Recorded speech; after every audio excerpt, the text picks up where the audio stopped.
అమెరికాలో వలసదారులపై కన్నెర్ర చేస్తున్న ట్రంప్ చూపు మరోలా ఇండియన్స్ పై పడిందా అంటే అవునని అనిపిస్తోంది.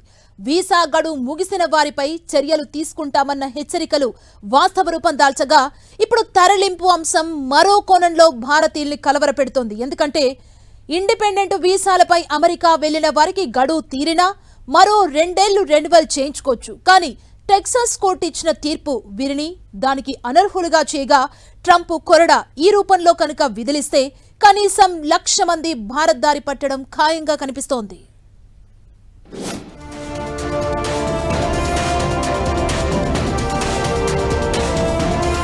ఆ 1,00,000 మంది భారతీయులకు తరలింపు ముప్పు. డిపెండెంట్ వీసా అర్హత కోల్పోవడంతో తాజా పరిణామం.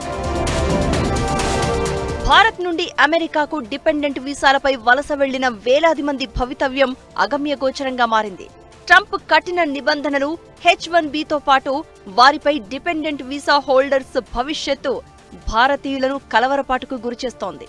ఈ క్రమంలోనే తొందరలోనే 1,00,000 మందికి పైగా భారతీయులకు అమెరికా బహిష్కరణ వేటు ముప్పు ఉందనే ఆందోళన బయలుదేరింది.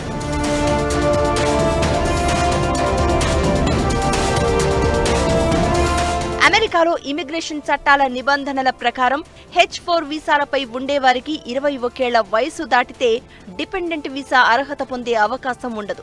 అయితే కొత్త వీసాల రెన్యువల్ కోసం 2 ఏళ్ల వరకు గడువు ఉంటుంది. అయితే తాజాగా టెక్సాస్ కోర్టు ఒకటి ఇలాంటి 2 ఏళ్ల వరకు ఉండే గడువు చట్ట విరుద్ధమంటూ తీర్పిచ్చింది. మైనర్లుగా అమెరికా వెళ్లిన వీరికి 21 ఏళ్లు నిండే వరకు మాత్రమే ఈ వీసా పనిచేస్తుంది. ఈ డిపెండెంట్ వీసా ముగిసిన పిల్లల సంఖ్య దాదాపు 1,34,000 ఉంటుంది.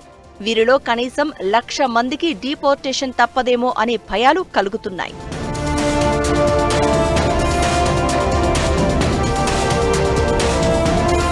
ఇప్పటిదాకా ఇచ్చిన differ action for childhood arrivals నుంచి రక్షణ లేకపోవడంతో ఇక్కడుంటున్న భారత సంతతి లేదంటే భారతీయ యువత సంఖ్య 1,00,000 వరకు ఉండగా వారి ఫ్యూచర్ సంగతి ఇప్పుడు ప్రశ్నార్థకంగా మారింది. వీసా గడువు ముగిసేవారు ఉన్నత చదువుల కోసం F-1 వీసా పొందే అవకాశం ఉన్నప్పటికీ ఇది ఇప్పటికిప్పుడు వచ్చే వెసులుబాటు కొందరికే ఉంటుంది.